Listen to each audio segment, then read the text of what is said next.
nuestro primer encuentro de hace 8 días, estuvimos haciendo una primera sensibilización acerca de la existencia de la ley. Para mí es muy importante, antes de entrar a estudiar profundamente las características de las leyes del universo, que no nos quepa a nosotros la más mínima duda de la existencia de la ley, de la presencia de la ley como un proceso constante en el universo. Este proceso con la ley no es algo para creer. No tengo el más mínimo interés de que nadie me crea nada a mí. Y por supuesto que no vayan a creer en la existencia de las leyes del universo. Lo verdaderamente importante es que ustedes lo puedan verificar, que puedan aprender a reconocerlas y a orientarse por estas leyes. Entonces, por eso nuestros primeros acercamientos con la ley son más bien una sensibilización acerca de su existencia. Estamos haciendo la definición de ley del universo. Y, por supuesto, vamos a explicar un poquito algunas características para que ustedes las identifiquen con mayor facilidad. En este primer ejercicio de reconocimiento de la existencia de la ley, habíamos planteado unas preguntas que nos permiten reconocer algo que es absolutamente evidente en la vida de cada uno de nosotros. Lo llamamos los dictados de la ley. Son unas dictas que surgen de nuestra mismísima experiencia diaria y que no dejan lugar a dudas de algo que me gustaría que ustedes ahora puedan analizar. Son 4 listas sencillas. La primera lista es lo que quiere. Habíamos explicado que los seres humanos siempre queremos cosas. Inevitablemente queremos cosas. Pero que todo lo que yo quiero tiene una característica que lo define en sí mismo.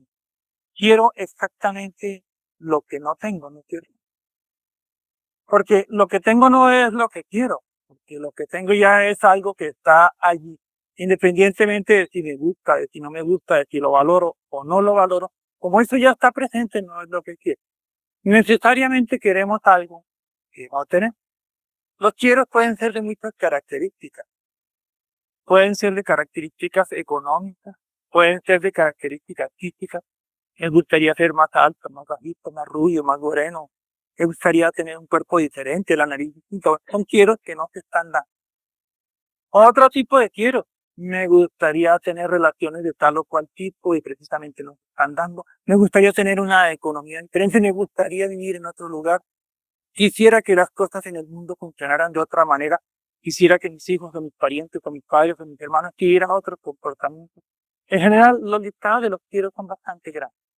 ¿Qué tienen en común todos los quiero? Que es precisamente lo que no está sucediendo en nuestras vidas. Esta es la primera lista para reconocer la ley. Espero que la hayan estado realizando. Esta lista es importantísima no solamente para entender la ley, sino para hacer nosotros un desarrollo espiritual. La segunda lista la llamamos lo que tiene. Es totalmente inversa a la primera. Es exactamente todo lo que no quiero, porque es todo lo que yo ya tengo. Cuando hacemos la lista de lo que tengo, a veces nos cuesta trabajo creer qué tan gigantesca puede ser esta lista, si la he elaborado correctamente. Porque empezamos a elaborar la lista de lo que tengo, empezando por cosas tan elementales como que ese cuerpo físico está lleno de facultades y de cualidades. Empezamos a valorar conocimientos que tengo, experiencias que tengo. Y por supuesto seguimos a otra cantidad de cosas que están a nuestro alrededor. Tengo compañía, tengo relaciones, tengo un lugar donde vivir, tengo una identidad, una personalidad. Tengo la posibilidad de vivir muchísimas experiencias. Tengo un techo, tengo un trabajo, tengo una función, tengo muchísimas cosas. Esa otra lista es importantísima porque en ella nos podemos dar cuenta de algo. ¿Qué tanto valoramos lo que tenemos? Puede ser a veces muy poco y no nos damos cuenta del valor tan grande que tiene. Vienen otras 2 listas que nos ayudan a comprender la presencia de la ley. La lista de lo que sucede a tu alrededor, lo que ves en las noticias, lo que sucede como comportamientos de las personas a tu alrededor, lo que sucede como eventos físicos, lo que sucede como situaciones sociales, una cantidad de eventos que van uno tras otro y que sí van. Dentro de lo que sucede hay algo muy específico que a veces no nos damos cuenta de la diferencia entre uno y otro. Lo que me sucede a mí puede ser totalmente diferente a lo que sucede en mi entorno. ¿Se han dado cuenta de eso? A veces las personas tienden a generalizar. Entonces dicen, yo no puedo estar en paz porque con todo lo que sucede en este país. Y mi pregunta es, ¿a ti qué te está sucediendo? No es lo que sucede en el país, ni en el mundo, ni en el universo. ¿A ti qué te está sucediendo? Entonces la persona se pone a pensar, oiga, no, en este no me está sucediendo nada grave. ¿De qué te estás quejando?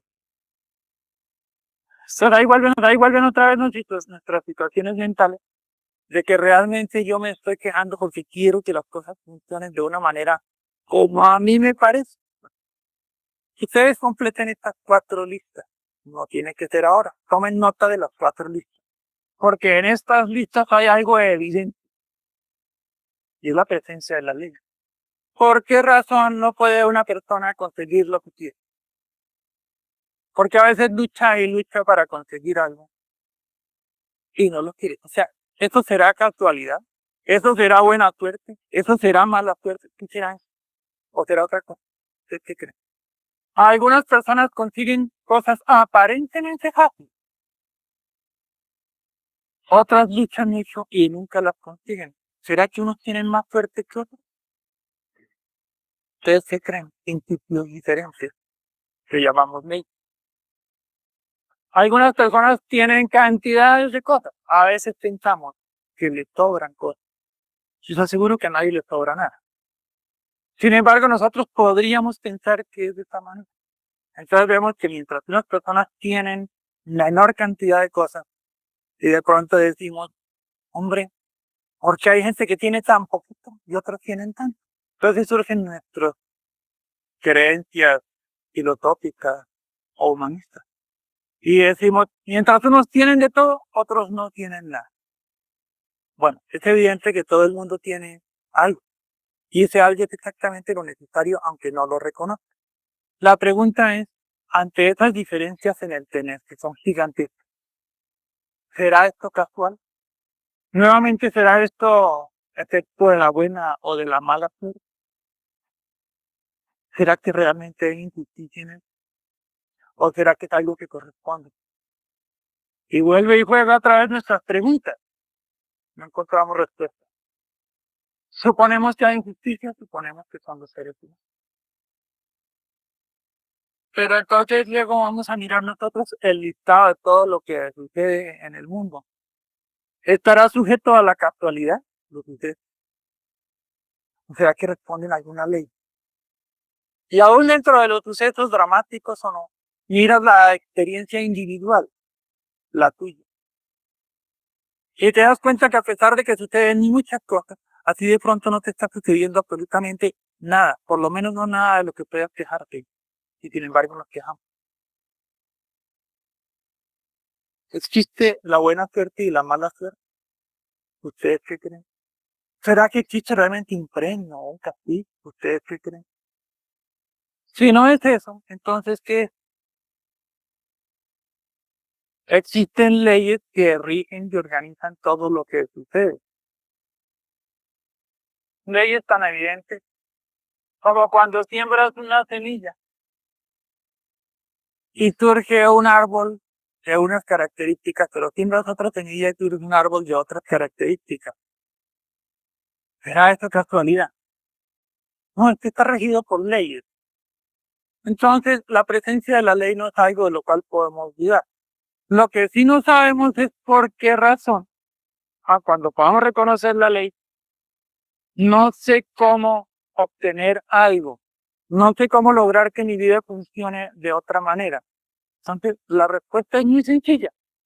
No sé cómo hacer para que mi vida funcione. Es igualmente de sencilla. Entonces, si no sé cómo hacer para que mi vida funcione, lo que necesito es aprender algo que no conozco. Y eso exactamente se llama la ley. Esto que no conozco.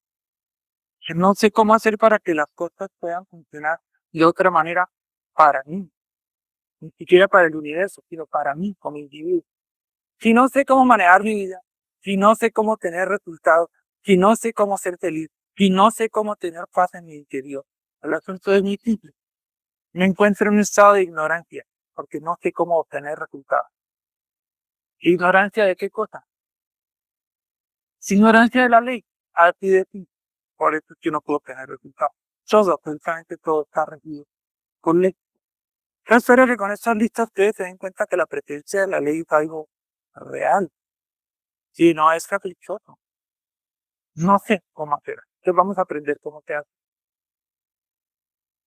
Obtener resultados de amor es totalmente diferente a obtener lo que quiero. La persona que tiene un resultado de amor no obtiene lo que quiere, obtiene lo que necesita. Valora lo que necesita y comprende qué es lo que necesita.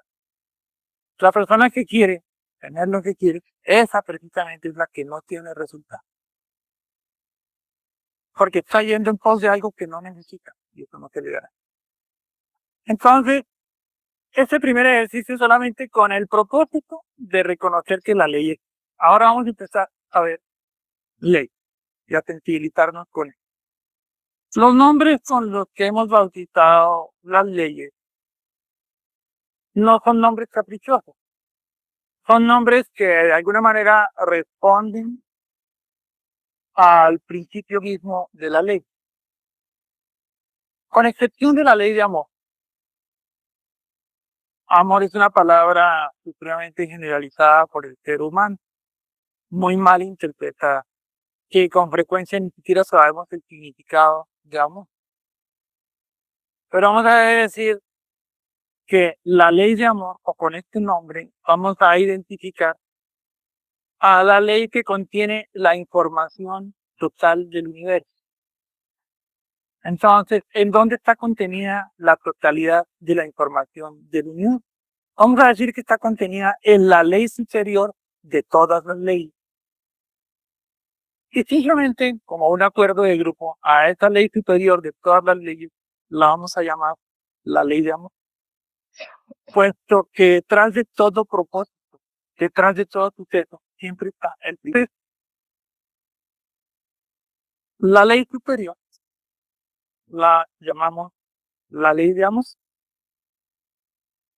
La ley de amor es lo que podemos llamar un principio inmanifestado o un principio donde existe la información del universo de una manera no manifestada. Por lo tanto, para que esta ley pueda llegar hacia nosotros, se necesita la segunda ley del universo, la que permite la manifestación. Entonces, ¿qué hace la ley de amor? La ley de amor lo que hace son dos cosas. Primero, contener la información del universo. Segundo, manifestarse a través de las otras leyes para que el proceso del universo en sí mismo se manifieste y se cumpla. Entonces, el universo tiene dos principios fundamentales que se originan los dos en la ley de amor. Primero, tiene la información que origina lo que llamamos la creación del universo. Y la segunda fuerza es inversa a esta.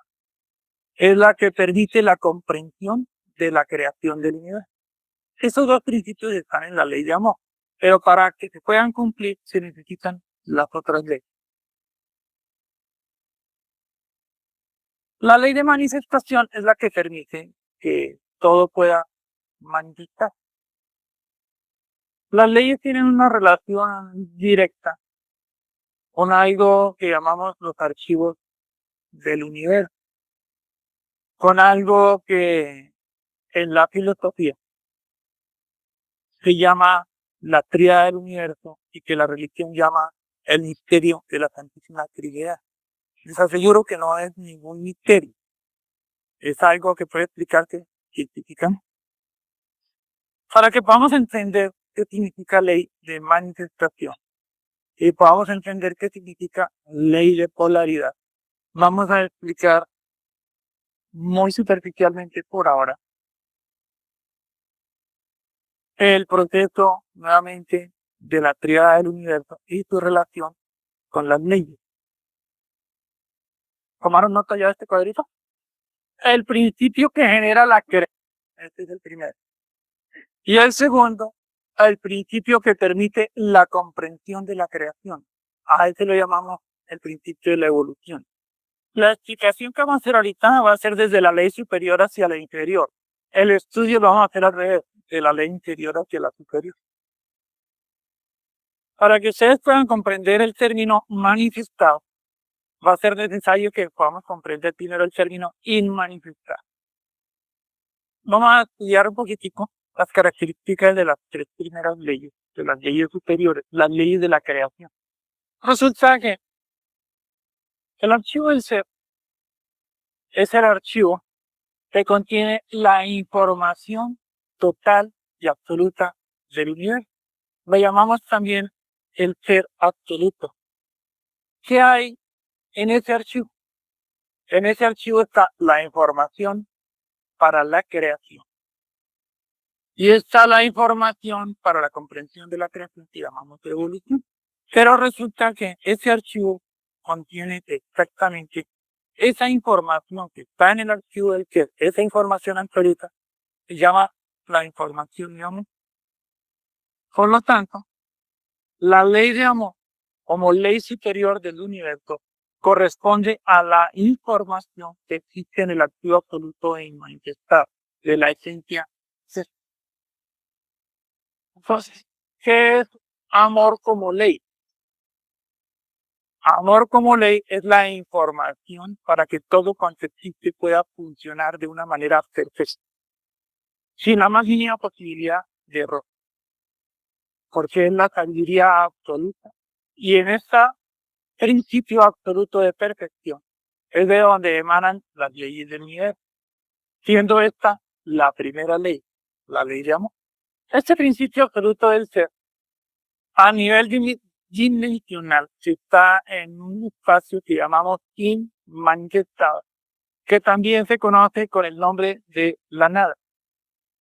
La nada no porque allí no exista nada, sino sencillamente porque está fuera de nuestras posibilidades de percepción. Entonces, cuando yo no puedo percibir algo, yo supongo que ahí no hay nada. Pero ahí lo que hay es toda la información. Y por eso dice filosóficamente que la nada y el todo es lo mismo. Nada porque no se puede percibir, pero todo porque tiene una información que origina todo cuanto existe.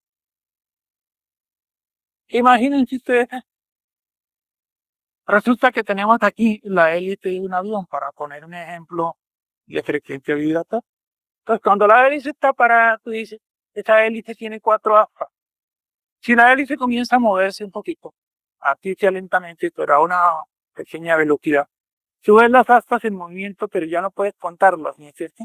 Entonces ya no sabes cuántas, ya no sabes si son 4, 6, 10, cuántas, porque a esa velocidad no alcanza tu ojo a contarlas, pero las ves. Resulta que cuando las aceleramos, y supónganse que esas aspas estén pintadas del mismo color sobre el cual están proyectadas sobre el cielo, a cierta velocidad ya no las ves, ¿cierto? Desaparecen de tu campo visual. Entonces tú podrías asegurar que ahí no hay nada, porque no las ves. Pero si llegas a meter un dedo, te darás cuenta que hay algo. Te quedas sin dedo. Entonces, el hecho de que no lo percibas o de que no lo veas no significa que no hay nada, sino simplemente no lo percibes. Esto es lo que se llama inmanifestado, para poner un ejemplo. Cuando no podemos percibir algo, podemos pensar que esto no existe. Vamos a poner un ejemplo entonces de cómo lo inmanifestado se vuelve manifestado. Ustedes pueden ver o percibir en este momento, está en mi mente. Está en mi mente. Lo sé porque yo la estoy pensando. El hecho de que ustedes no la puedan percibir no significa que no está en mi mente, ¿no es cierto? De hecho, si no estuviera en mi mente, no podría manifestarse. Pues para que se pueda manifestar, previamente tiene que estar en mi mente. ¿Ustedes cómo hacen para decir algo que previamente no está en su mente?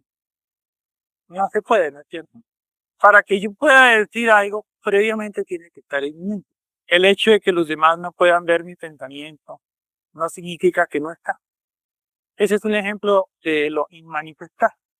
Si yo quisiera hacer manifiesta la palabra que está en mi mente, ¿qué tendría que hacer? Expresarla. Puedo expresarla de dos maneras en este momento, o verbalmente o por escrito. Si la expreso verbalmente, ¿dónde la percibo? En el oído. Y si la expreso escritamente y la escribo, entonces ¿dónde la perciben? En la vista. Entonces, ¿esto qué significa?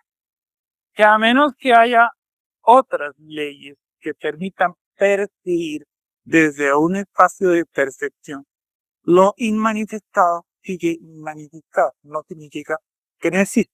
Es tan evidente que existe lo inmanifestado como que existe lo manifestado. Porque para que exista lo manifestado, tendría que haberse manifestado primero. Manifestar qué cosa es lo que estaba inmanifestado. Entonces es algo muy sencillo. Aquello que no vemos o no percibimos se hace manifiesto a nosotros. Eso la llamamos la primera ley de la creación. Entonces, si yo digo, yo estaba pensando en una palabra muy sencilla. Yo estaba pensando en la palabra la tríada universal. Esto significa que ustedes la escucharon de mi voz y ahora la pueden leer en el tablero. Ahí se produjeron las otras dos leyes. Se ha creado la palabra y se ha creado la escritura porque se produjo la ley de amor manifestada a través de la manifestación y posteriormente existió la ley de polaridad. La ley de polaridad significa que no puede hacerse la manifestación a menos que exista un principio masculino y uno femenino, que son los dos principios de la creación del universo. Se llaman ley de polaridad porque es lo masculino y lo femenino. Entonces digamos que lo masculino es un principio emisor y lo femenino es un principio receptor. Los dos no funcionan a menos que haya primero una información que ellos puedan crear. Entonces aquí son las tres primeras leyes del universo en esta palabra. Primero, ¿cuál es el principio femenino aquí? El tablero. El tablero puede recibir la escritura. Entonces es un principio. ¿Y cuál es el principio masculino? El marcador. El marcador y el tablero en sí mismos no tienen ninguna información, ¿no es cierto? Simplemente el tablero puede recibir la información que yo quiera dibujar en él. El marcador tampoco tiene ninguna información. Él simplemente obedece a una idea y obedece a una forma de escritura. Entonces, la verdadera información que se plasmó, ¿dónde estaba? Esa era la que estaba en mi mente inmanifestada. Así es como se produce la creación.